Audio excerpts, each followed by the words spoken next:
for our second class. Yeah, maybe that's where I'll begin. And I'd like to welcome you again to our Pali Canon class. And this is our second class. And I want to just do a quick review of where we are and to orient you a little bit about where we're going for Ying, today. is that just me, or can... Are you able to hear me okay? Okay, oh good. All right. Yeah, so far, last week, we offered some overview of this course, and Kim shared a bit about the structure of Pali Canon and showed you how the texts are organized in the Pali Canon collection. And we also offered a way to engage with the text and brought in kind of a practice with the Dhammapada verses and how we could use it contemplatively and meditatively with the text.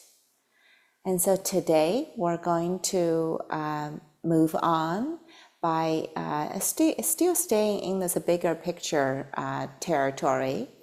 We're going to share a little bit about the history and transmission of the Pali Canon text, how it kind of arrived at where we are today from the few thousand years ago. And so there's a history and transmission, how it's preserved over the course of the generations and centuries.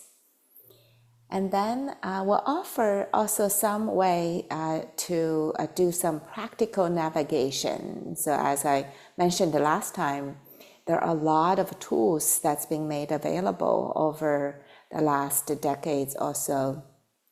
And there's a lot of skillful ways or tools that we can leverage in this exploration of a Pali Canon. So we'll begin to offer some of this aspect as well, and so get practical about it, and then we'll practice in yet another way with the Pali Canon text today.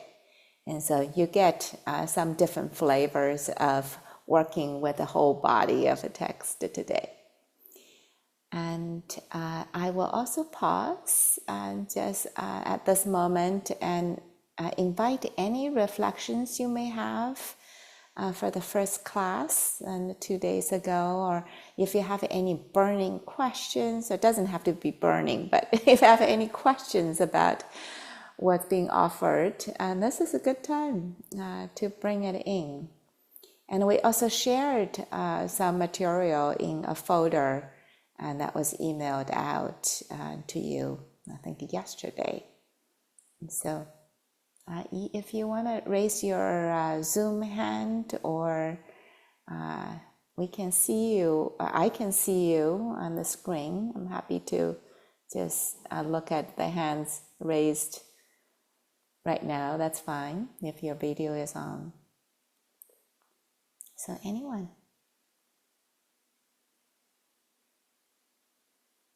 Okay, Jay, is your hand up? Yep. I missed the first class. I was wondering if there's a recording. I just joined this whole thing yesterday. I missed the first one. So if there's any chance, if I can get the recording, if not, no worries. But yeah, thanks. Of the first class. Yeah, so we recorded them. The intention is to share the recording. I'm not quite sure if the recording would be made available immediately after, but it sounds like it may not happen. Yeah, there's no rush. At some point, it's fine. Yes, it will be. Yeah, great. Linda. Yes. I will start to say thank you for this wonderful course. I have found it very, I found good inspiration here, and the handouts, I think, was excellent. It was just what I needed, an overview about what you call the abbreviations. So I can find out where to find the different texts, and then the selection of the suttas. So it has been very great, and I have dived into the sutta about the breathing meditation and another one, but only half part of the text. So I think it's very useful. So Great. thank you. Thank you for sharing your enthusiasm and warmth in connecting with the handout and what's being shared. Wonderful. And we'll talk more about the breathing meditation in the upcoming hours and days. Yeah, thank you. And I saw Anne had, you had unmuted at one point. I was wondering if you had a question or not. Anne Overton. I couldn't tell since your video was off.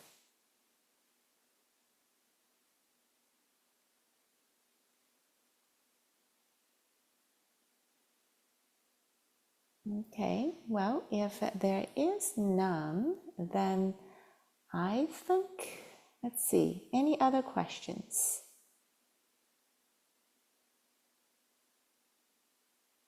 Linda, you had another question, or your hand is not? And Robin's hand is up too. No, okay. I have a question. I forgot to put this question on. I'm very interested in the audio suttas, so to speak, where I can listen and read the text at the same time, if possible. Yep. And I have searched different places, but I'm convinced that you have an idea how to do that. Yep, we'll be sharing some of that in the upcoming courses as part of the practical navigation tools that are made available. Some of them definitely are available. Yeah, great. Yeah, thank you. Yeah, thank you. Thank you very much. And then Robin. Good morning, everyone.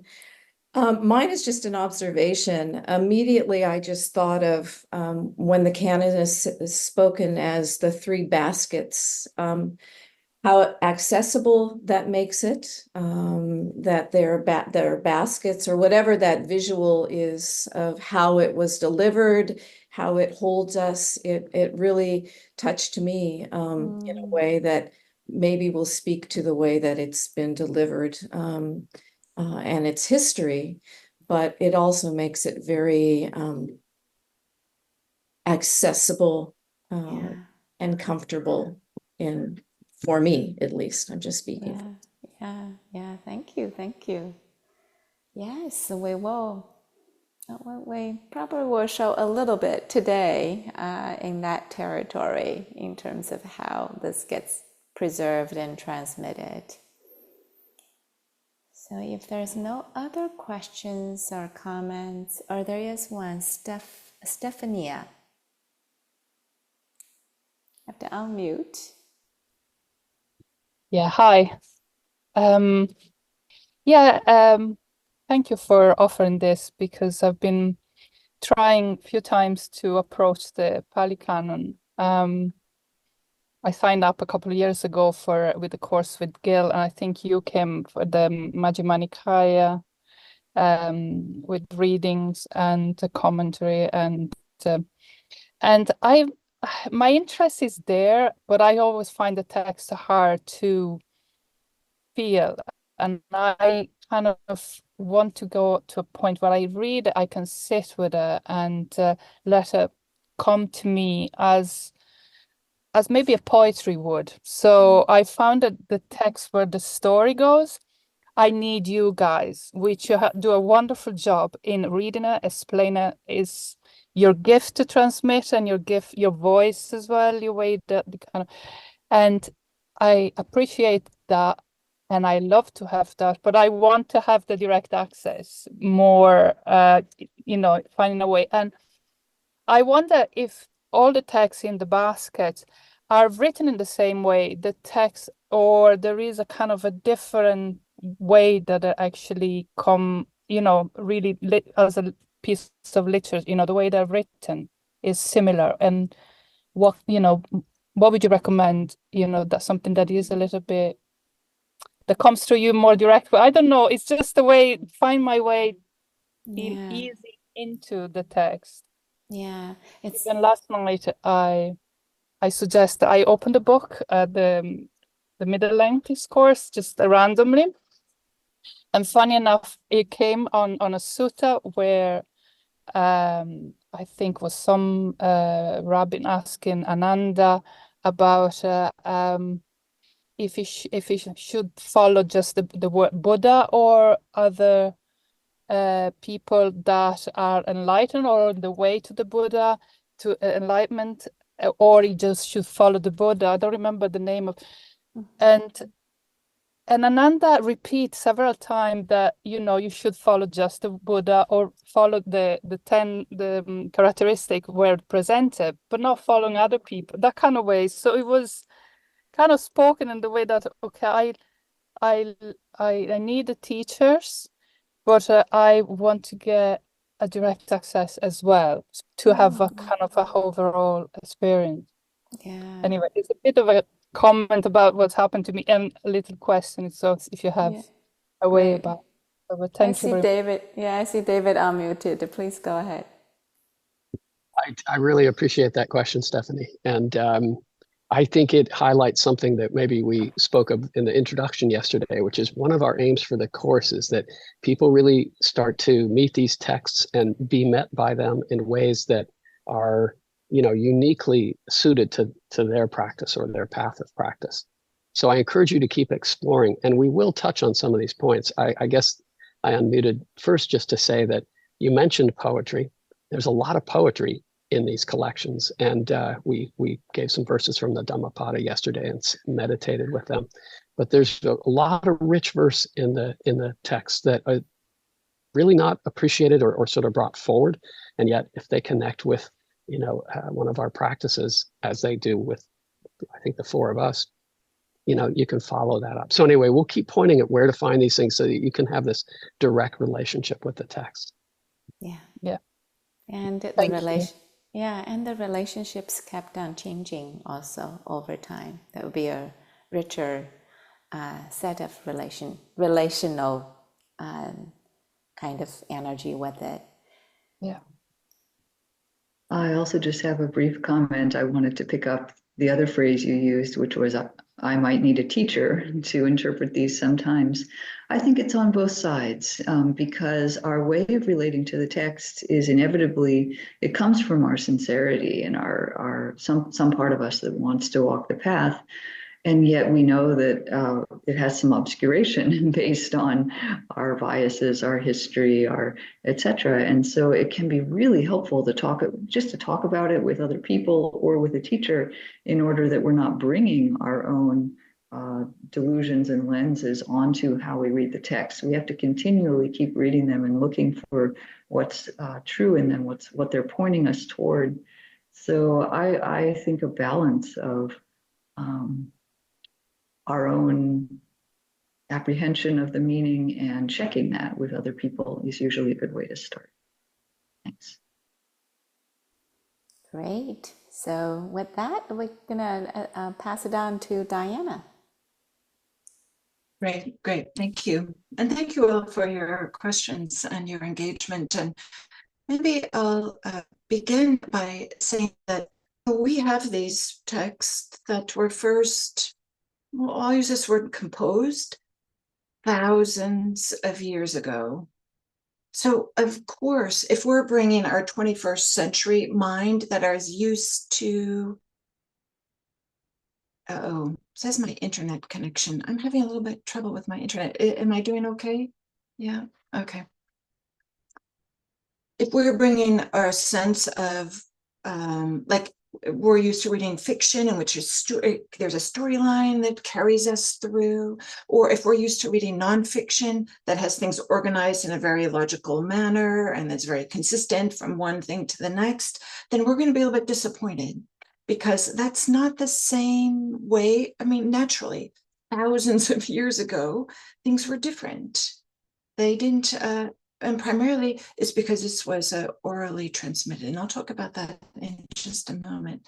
But first, I want to just make a comment about like why we even have these texts. And that was because people, humans, individuals like us, but thousands of years ago, considered them sacred, considered them important. And so they preserved them.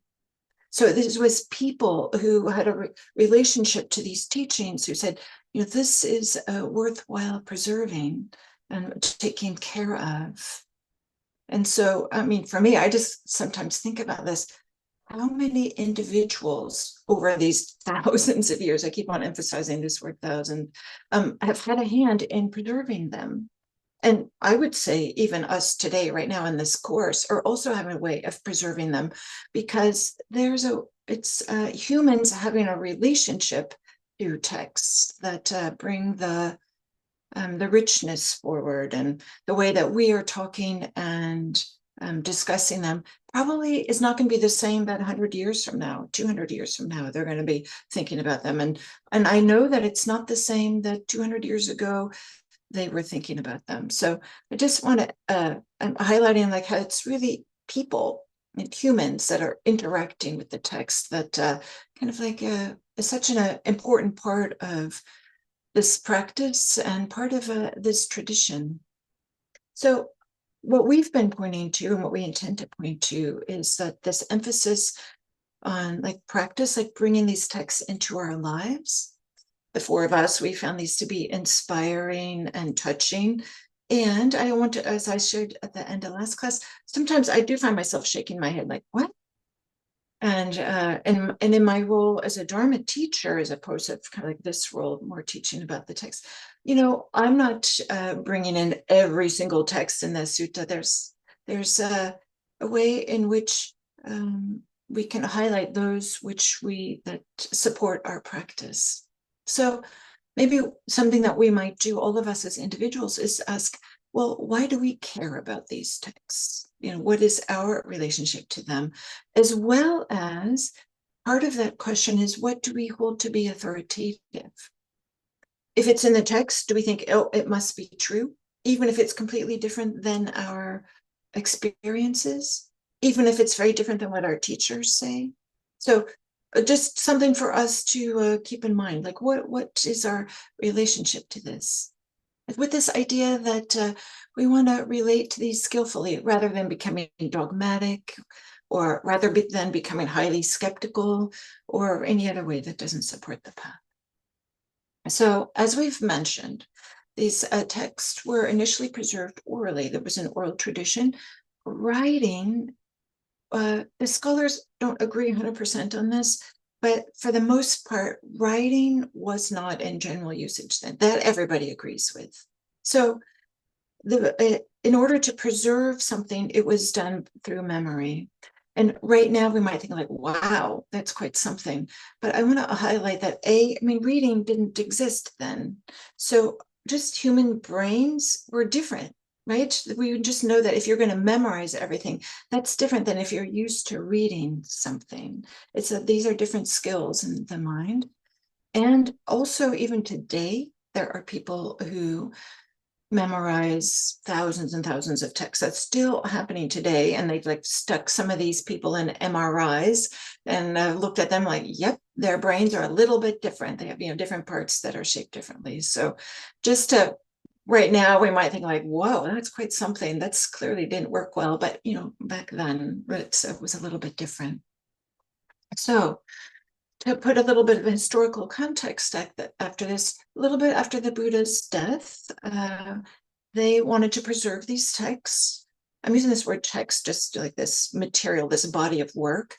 So and initially was to agree on the suttas, what normally we are thinking about, the talks, the discourses, and the Vinaya. And so I love this. Like, how did they do this? They went to the people who had heard the most texts and heard him the most often. So the Buddha's attendant, the person who was there when the Buddha was given all these talks, Ananda.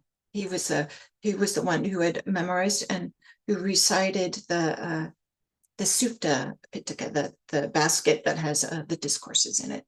And then for me, I don't know why, I just get a kick out of this.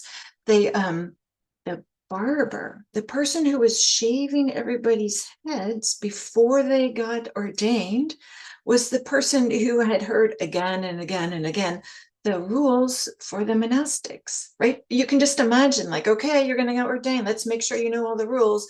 Well, I'm sure they don't have electric razors back then, but they're shaving. So it was the barber who had heard the monastic rules over and over and over again. And his name is Upali.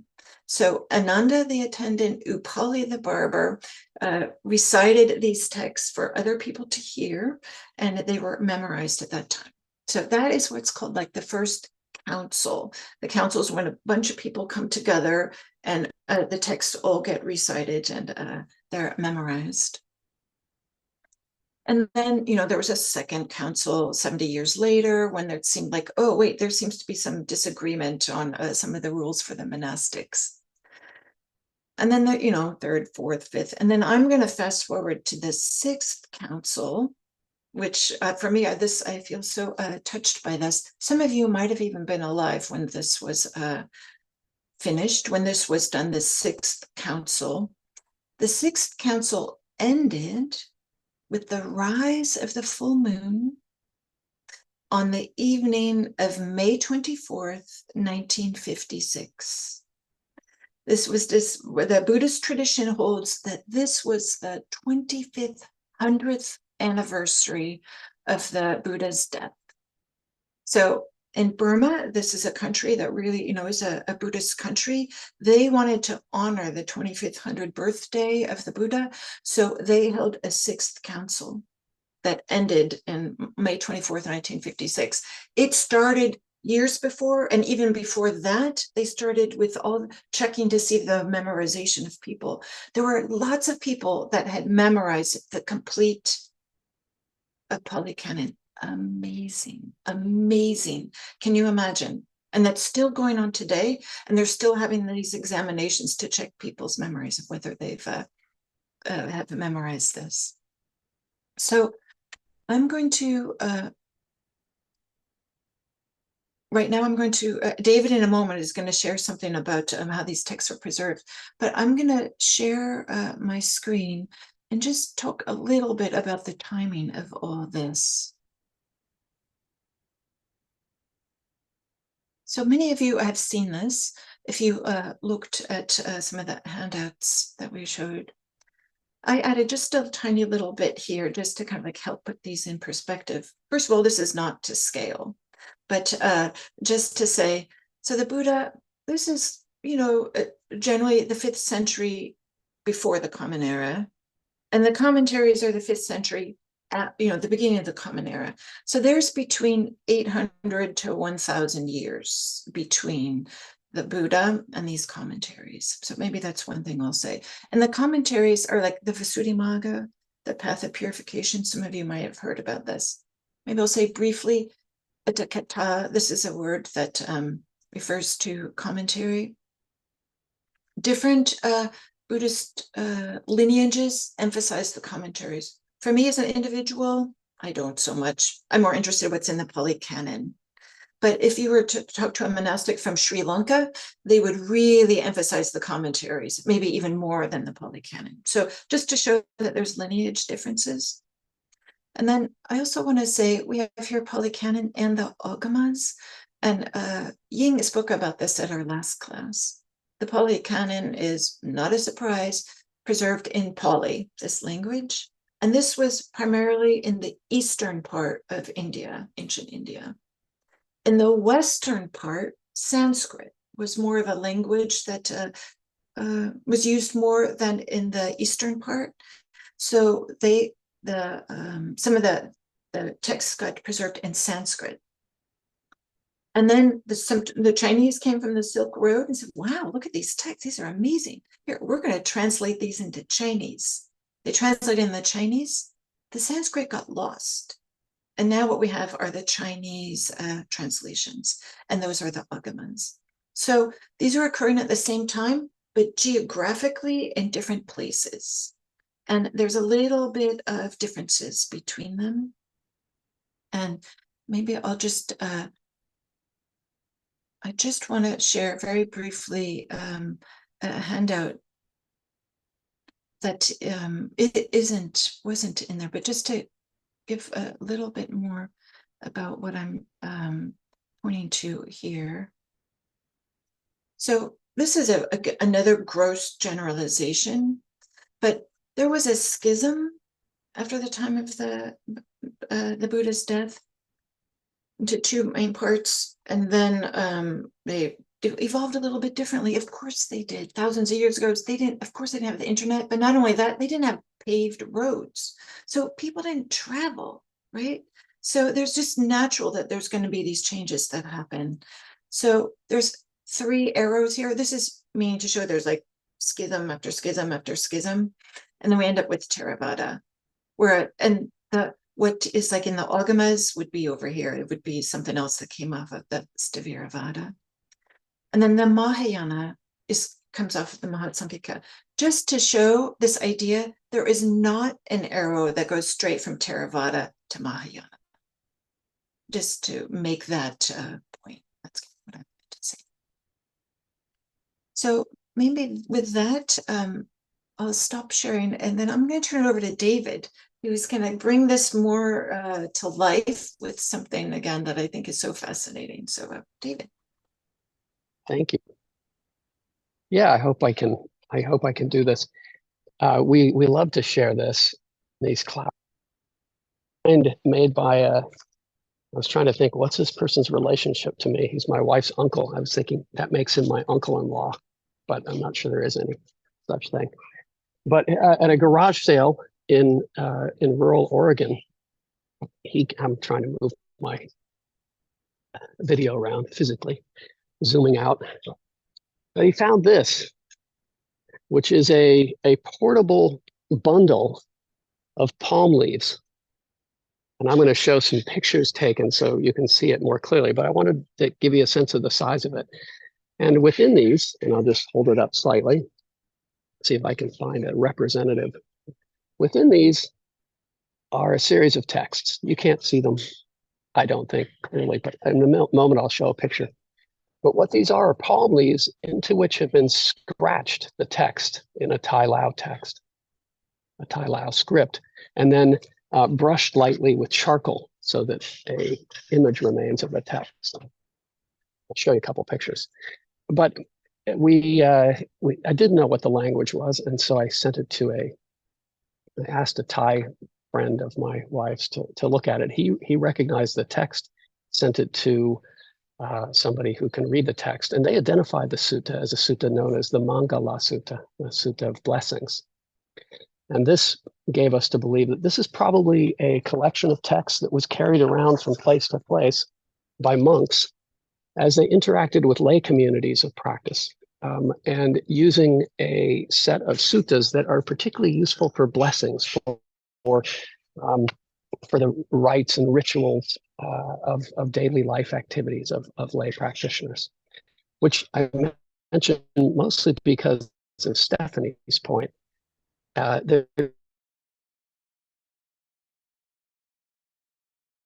Select practice in different ways. So here's a couple images to share of, how we. I want to show this one because it's funny, but then I'll show the ones that. Anyway, here's a picture. One way to get the text delivered by courier in the Himalayas. But so here's a picture of this. Here's a picture of this scroll. And in it, you can see these different texts. different suttas written out for the reading by traveling monks. And let me show you a couple close-ups of different scripts. Here's a beautiful one written by different scribes, and so each of them, there's probably, I haven't counted or made a significant study of it, but there's probably 6 or 7 different hands that are easily noticed, and some of them are very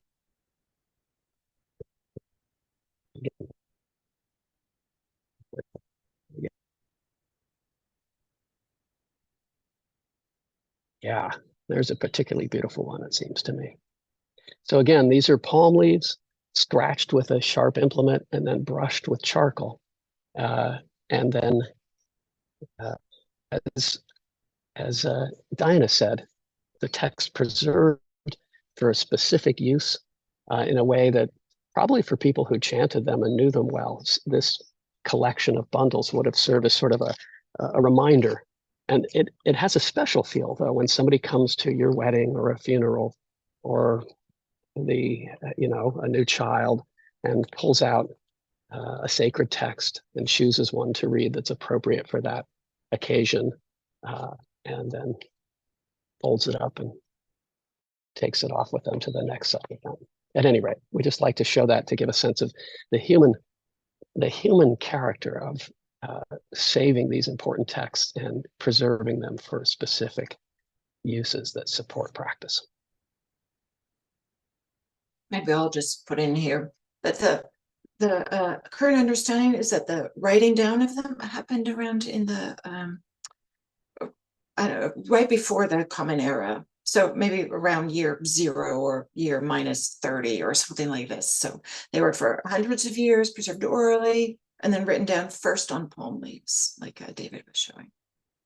I think, David, what you were showing is, I think it was estimated to be like 100 years old or 150 or something like that, right? It's not thousands of years. Clear, yeah. So these are later the original palm leaves that must constitute. I think your internet is. Yeah, David, your voice didn't get carried through completely. Yeah. I should have said these are more recent texts. So thank you, David and Diana. This is I feel very touched by this, and so next we're going to move into a different form. Now that you've heard a bit about the history, preservation and transmission, and even get to kind of see it and feel it and kind of through the Zoom feeling here, how this text look like as it's being transmitted and preserved and passed down and shared with people in its way. You're having a chance to meet with your fellow students in breakout room and explore this a little bit. And so I'm going to put the prompt in the chat box. So you have a little chance to reflect. How does knowing something about the history of preservation and transmission touch you? Or what's the effect for you learning a bit about what you just learned in this last half an hour or so? And so you have a chance to be in a group of 3-4 people together. And I'd like to use what Diana did and kind of this soup making process where each person dropping an ingredients, something that you would like to put in, and then the next person, and hopefully in that process, you're making something delicious as a group. And so, Okay, are we all back here? So we thought that we would spend just a few minutes here to check in about how was it in the breakout room, and maybe we touched into something about maybe the heartfelt quality about the preservation, or maybe you have some questions about about the preservation. So just a few minutes here, we'll open it up to see if you have any questions or comments.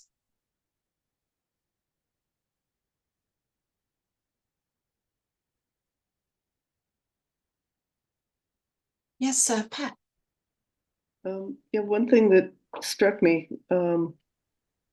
was that we were talking about in our group about the comparison between traditions East and West, or including how the Christianity preserved their wisdom traditions, and the use of animal skin as opposed to the Pali Canon, which is preserved on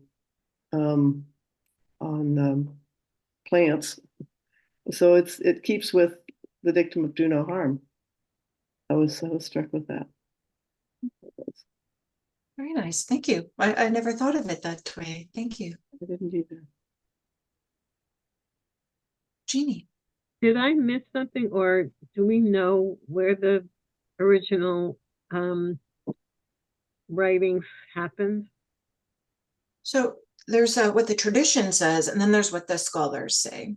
The tradition says that it was in Sri Lanka, actually, when they were written down. The scholars say most likely it was actually in India and then brought over to Sri Lanka. But but where in India? That's not exactly clear. Is that your question? Like physically, where were they first? Yeah, because I was in Sri Lanka and saw some of the, evidence of the homilies.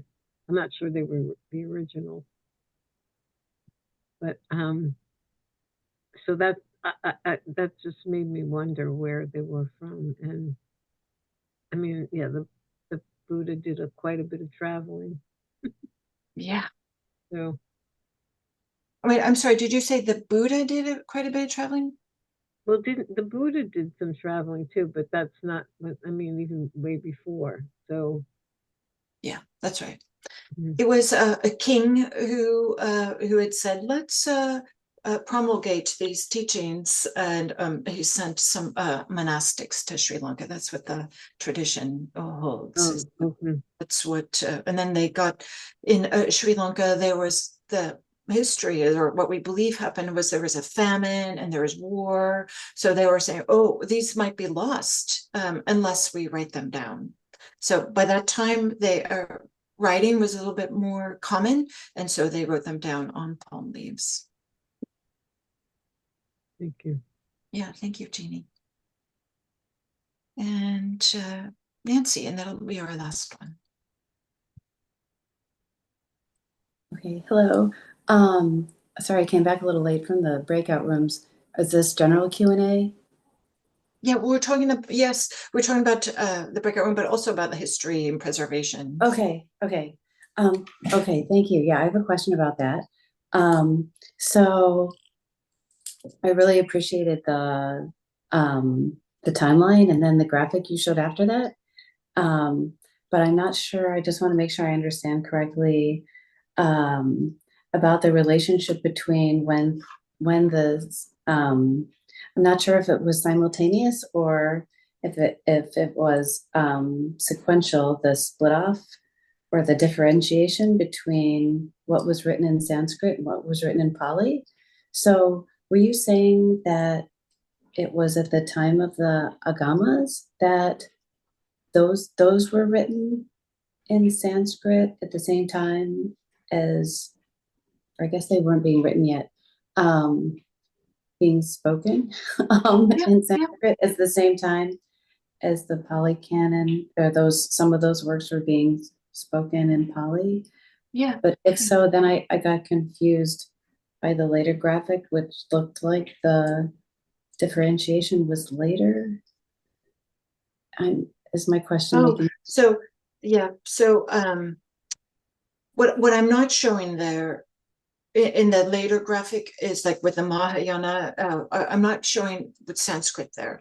So there's two different things that are happening. One is geographically, there's saved in Pali and they're saved in Sanskrit. And then within the same Sanskrit, there's, I can see, I do this with my hands, there are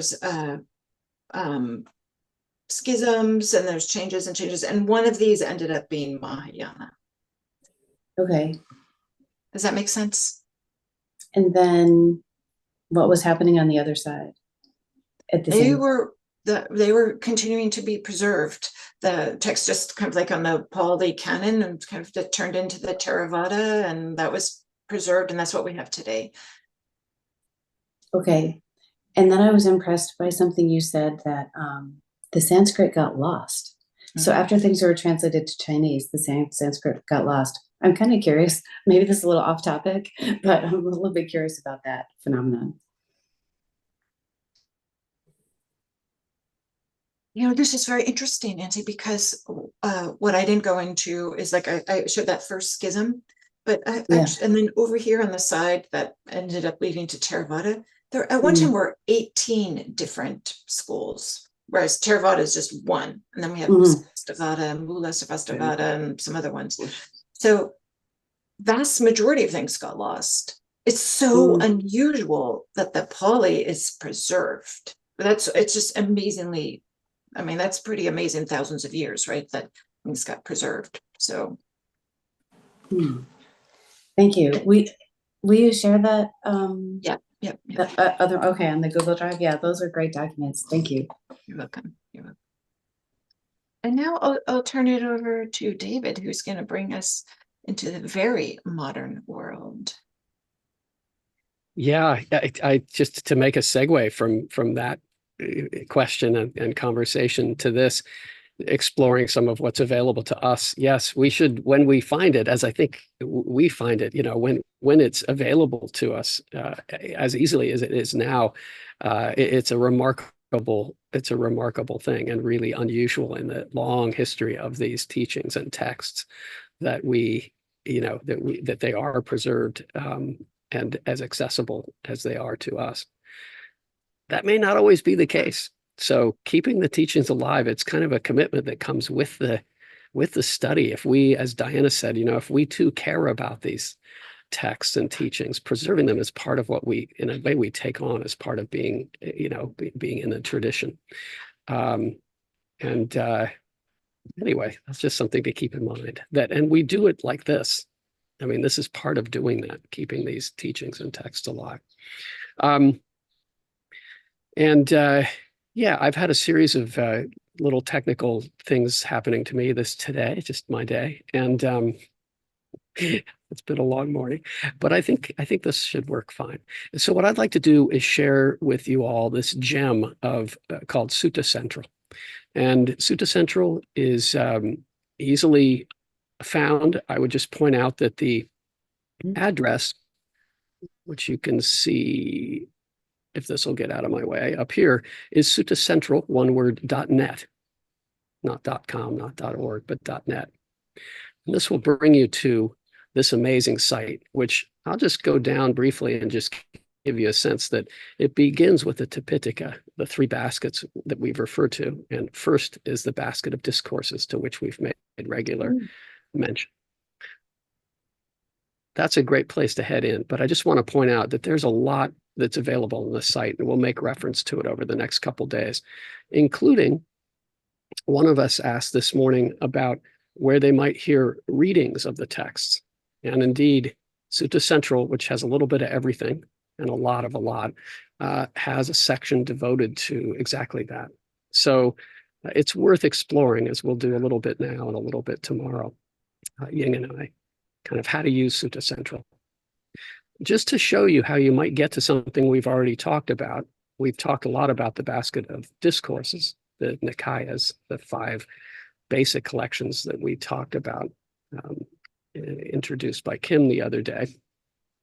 And if you click into here, you'll see these 5 collections: the long discourses, the Digha Nikaya, the middle discourses, the Majjhima Nikaya, the linked discourses, the Samyutta Nikaya, the Anguttara Nikaya, and then what's referred to as the collection of minor discourses, which is actually the biggest repository of texts. We mentioned, one of us, that within the minor discourses is found the Dhammapada, and within that, the specific verses that we read yesterday and used in the meditation. There's a couple ways into the Dharmapada or the Dhammapada collections, but just to keep going with our kind of a way to find your way into the text would be to go into the minor collection and then find the Dhammapada. And within this, you'll find a whole bunch of wonderful stuff. We're going to look for the passages that were read yesterday by Kim, which were, if I remember correctly, 80 to 82. So I'm just scrolling down, looking here for the number that will give me those passages. I'm going to click on Bhikkhu Sujata's translation. These are alternate translations of the same text. If you want to go really deep, you can go to the root text in Pali and 25 translations in other modern languages of these texts. You can also go to parallels in other ancient texts, including those in the Chinese.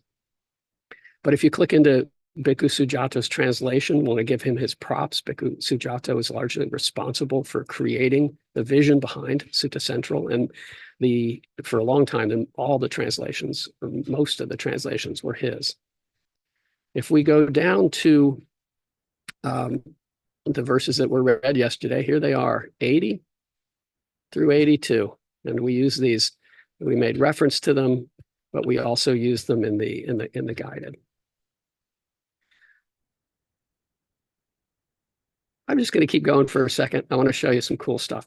If you go up to the top here, you'll see that there are options under views.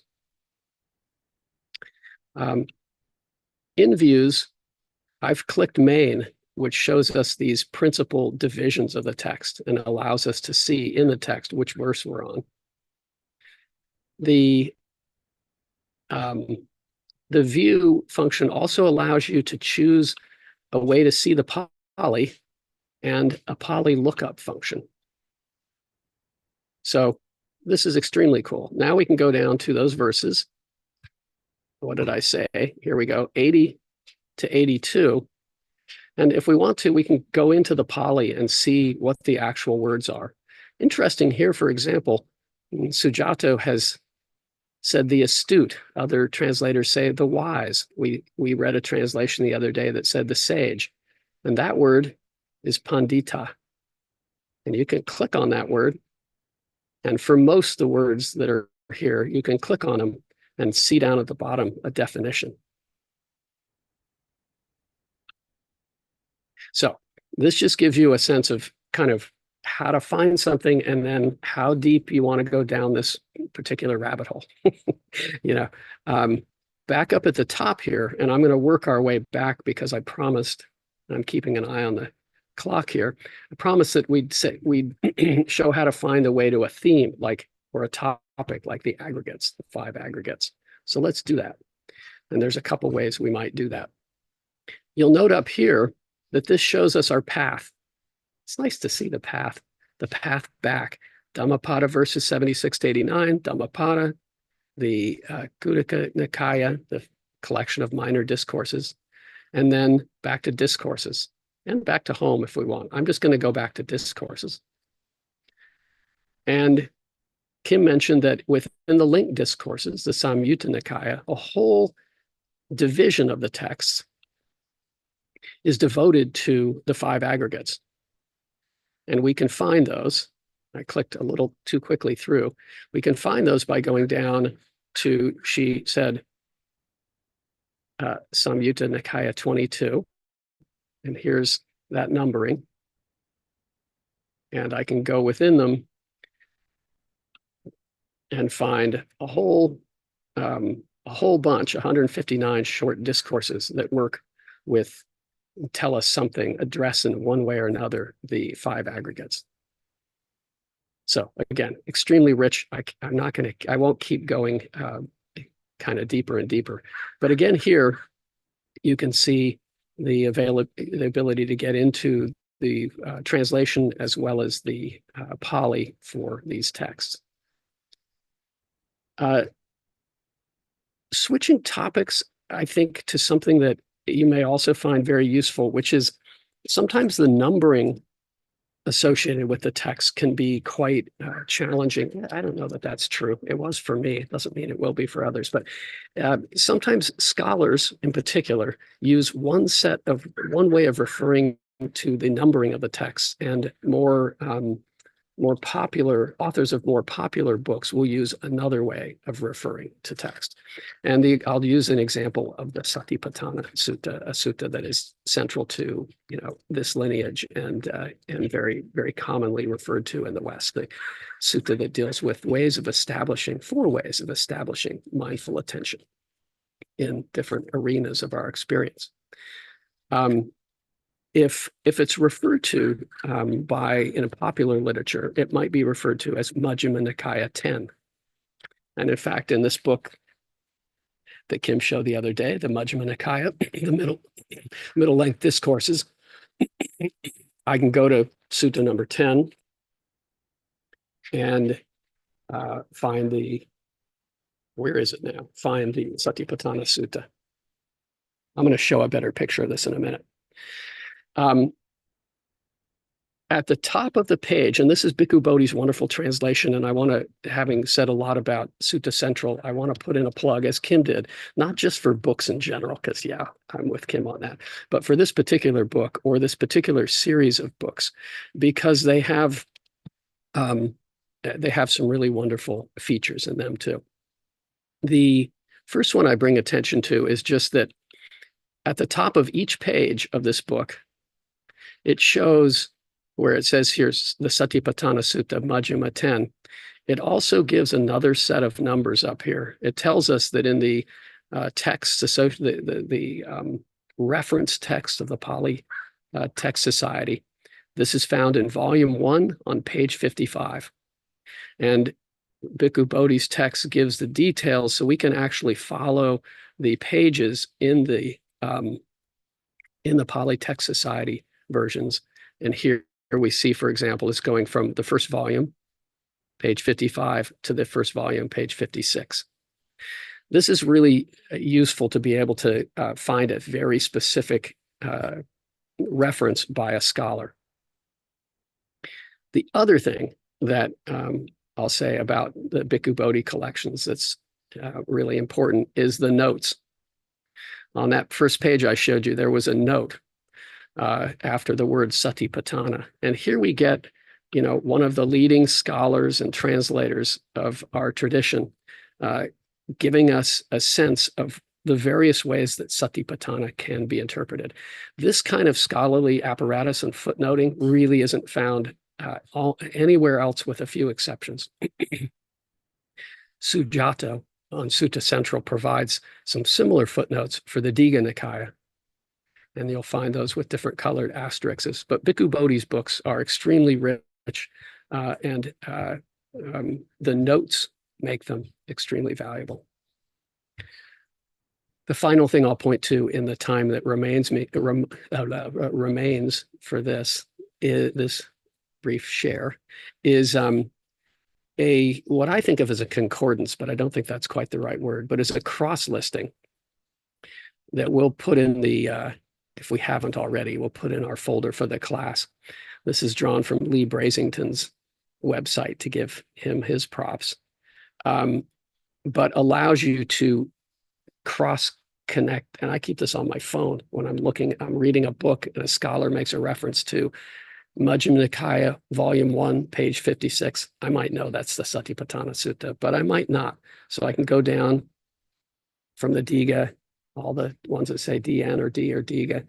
I might go down to the Majjhima Nikaya, and here at volume 1, page 55, I find that it can be referred to as Majjhima Nikaya 10.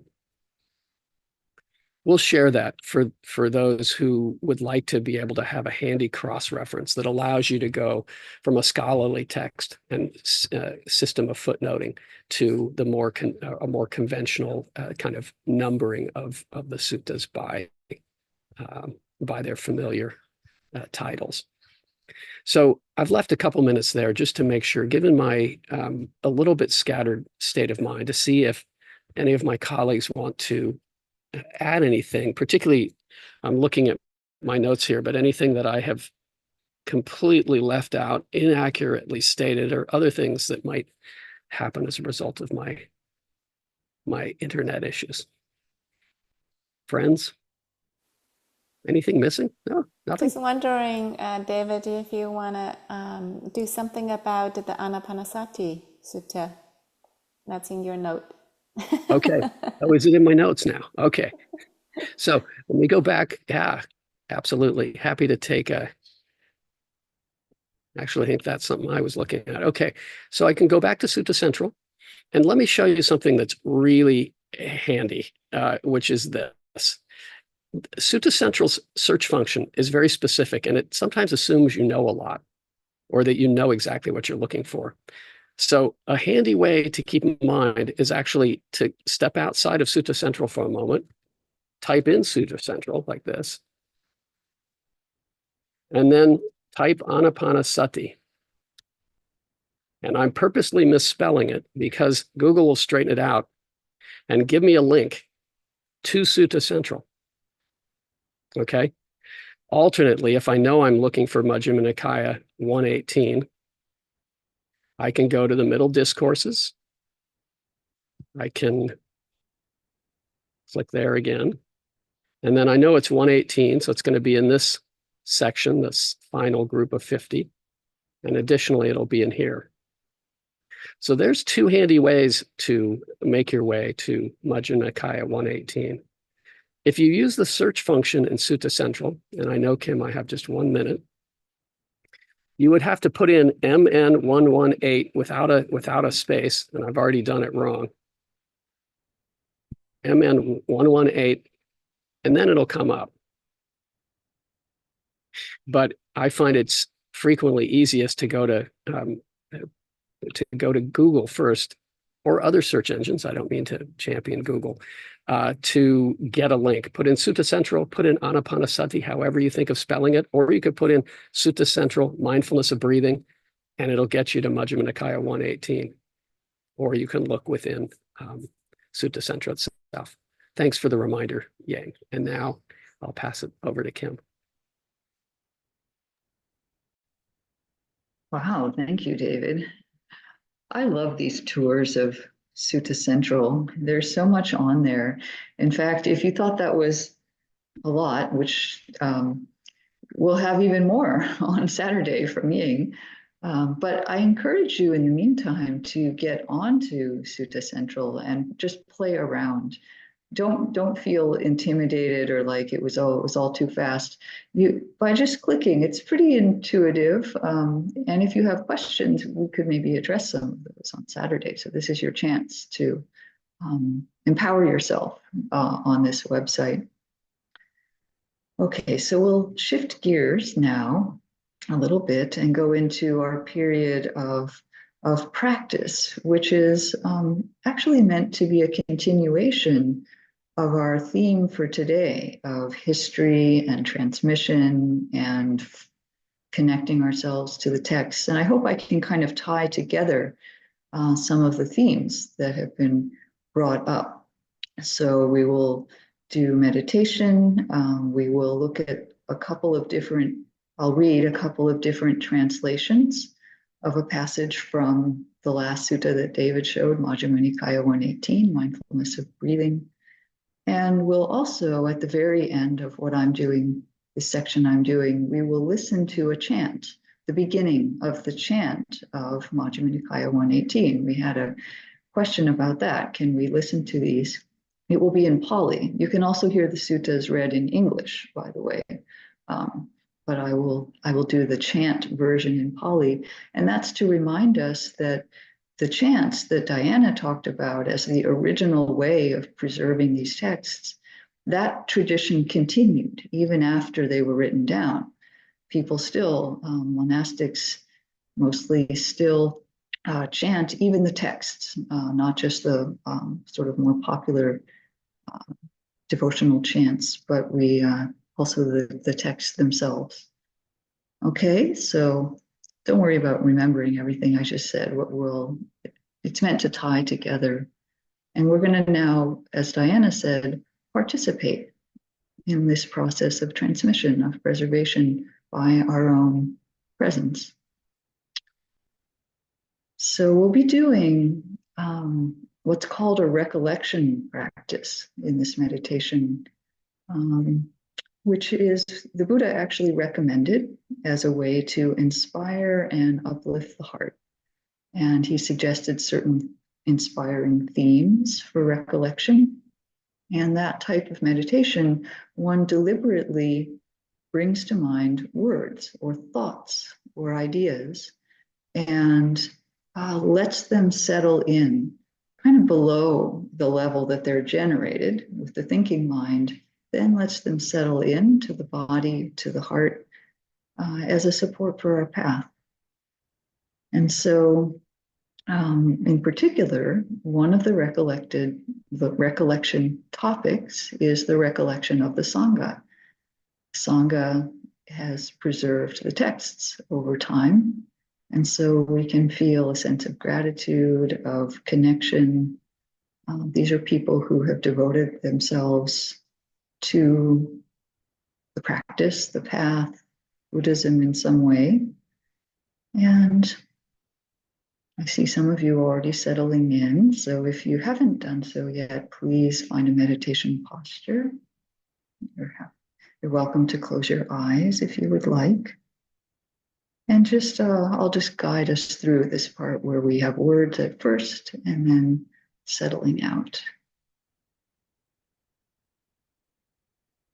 So recollection of the Sangha can be done using a number of classical phrases, or in this case, I will read two different translations of a passage from Majjhima Nikaya 118, the mindfulness of breathing, that have a similar flavor. In this passage, the Buddha is praising practitioners who have been meditating together for months, and he's very happy with their progress. Here is Bhikkhu Bodhi's translation. Practitioners, this assembly is free from prattle. This assembly is free from chatter.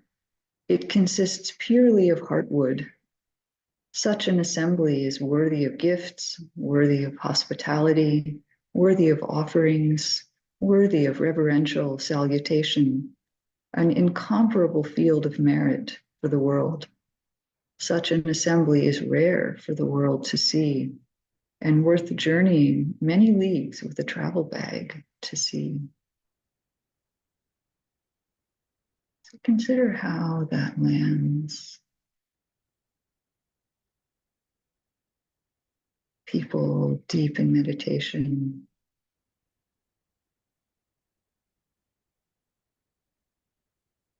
people like this preserved these teachings for us for thousands of years.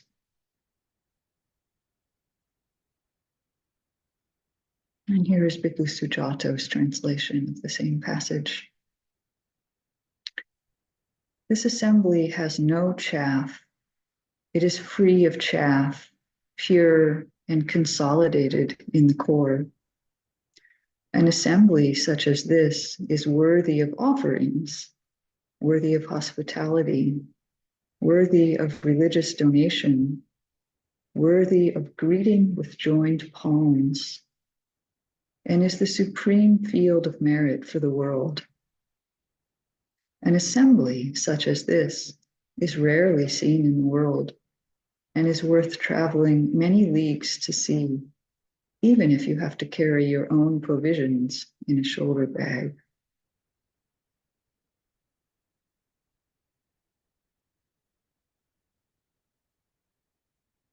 And as the words settle out, perhaps letting them touch the heart, the body, Maybe as we breathe in and out, sensing our connection to this long lineage of teachings, practices that are still alive now in this world of the internet.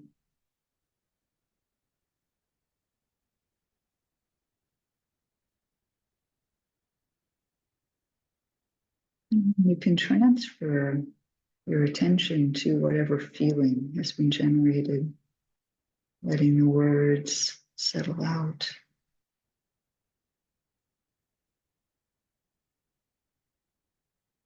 Feeling in the body or the heart, or even the mind. And just breathing with that in silence for a number of minutes and see how it evolves.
In recollection practices like this,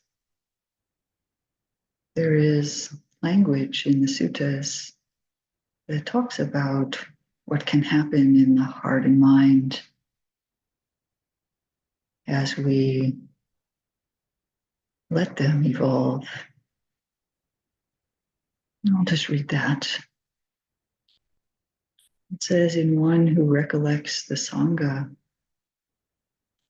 they will gain inspiration in the meaning, gain inspiration in the Dhamma.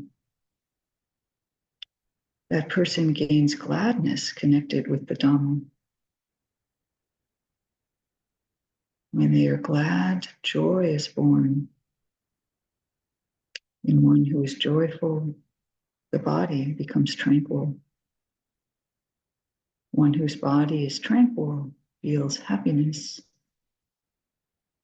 And in one who feels happiness, the mind becomes concentrated, collected. So it's the words of recollection then settled into the body and heart can lead to samadhi.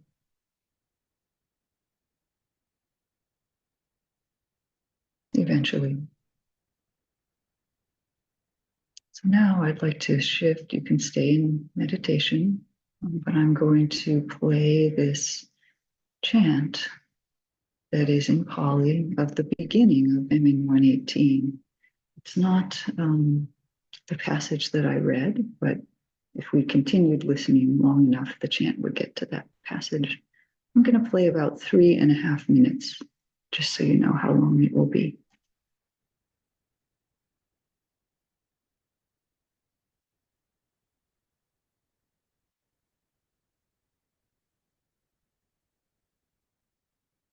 Namo tassa bhagavato arahato samma sambuddhassa. Namo tassa bhagavato arahato samma sambuddhassa. Namo tassa bhagavato arahato samma sambuddhassa. Evaṁ me sutang ekang samayang bhagava savattiyaṁ viharati pumbārāme mingāramātu pāsāde sambhaulehi abhiññātehi abhiññātehi terehi sāvakehi saddhiṃ Ayasmata ca sariputtena ayasmata ca mahamonggallanena ayasmata ca mahakassapena ayasmata ca mahakacchayanena ayasmata ca mahakontikena ayasmata ca mahakampinena Ayasmata ca mahachundena ayasmata ca anuruddhena ayasmata ca revatena ayasmata ca anandena anyehi ca abhiññātehi abhiññātehi terehi sāvakehi saddhiṃ Tena kopana samayena tera bhikku navi bhikku ovadanti anusasanti Appi kacche tera bhikku dasapi bhikku ovadanti anusasanti Appi kacche tera bhikku visampi bhikku ovadanti anusasanti Ampe kanchi tera bhikku tisampi bhikku ovadanti anusasanti Ampe kanchi tera bhikku chattari sampi bhikku ovadanti anusasanti Teca nava bhikku terehi bhikkuhi ovadiyamana anusasiyamana Ularang pumbina parang visesang jananti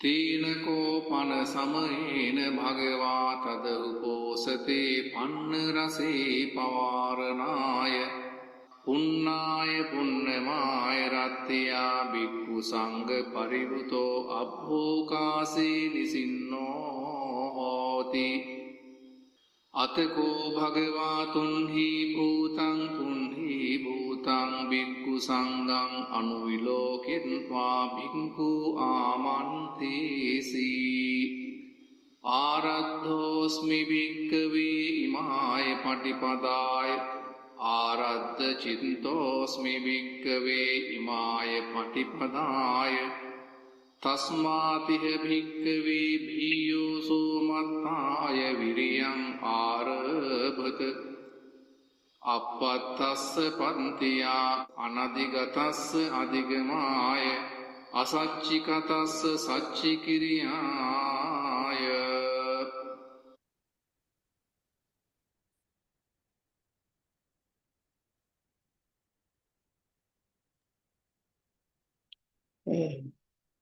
Thank you, Kim, so much. Yeah, lovely to hear that. The chant, as when we say chant, it's so different than when we actually play something and hear it like that. You can understand maybe better how the rhythm of the chant, the melody, the contours of the chant are part of what makes it not only maybe easier to commit to memory, but beautiful. And so something that in the chanting of it, in the repeating of it, there's a opportunity for practice to deepen. So I also appreciate, Kim, just the reminder that even here, this community of practice, the 30 of us, that we're part of this long tradition of protecting and preserving the teachings and the texts. And maybe it's not quite as august a gathering as that's pictured at the opening of Majjhima Nikaya 118, where the leading disciples of the Buddha, about 10 or more, Sariputta, Moggallana, Kassapa, Ananda, are all present. And there's people practicing at all different levels of practice, kind of like this little group here. And something very special is taught by the Buddha in Majjhima 118. It's a special moment. It's a very special gathering of people. And by way of homework, yes, that's where I'm going. We try to provide some homework at the back. You might look at Majjhima Nikaya 118, perhaps see, try your hand at finding it in Sutta Central, and then reading the opening passages where the Buddha makes a point of praising this particular gathering and acknowledging its meditative attainment before he presents this critical foundational practice of mindfulness of the in and out breath, which you're all familiar with. So yeah, go see what it looks like in this initial setting. At any rate, that's the homework that comes to mind for me. That seems like it. If poetry maybe is something that lands for you, maybe finding your way to the Dhammapada at Sutta Central is a more congenial assignment. And we say homework with smiles. There's no quiz or exam at the end, but just to kind of tomorrow, or today, tomorrow, between now and Saturday, just kind of just doing a little practice with these texts and see how they land for you and land maybe in your meditation. So with that, farewell. Very much appreciate everybody being here. We'll add some of these resources to the folder, and we'll see you back here on Saturday. And feel free to unmute to say farewell. Take care of yourselves and of others, and we'll see you Saturday. Bye-bye. Thank you. Thank care all. you. Today.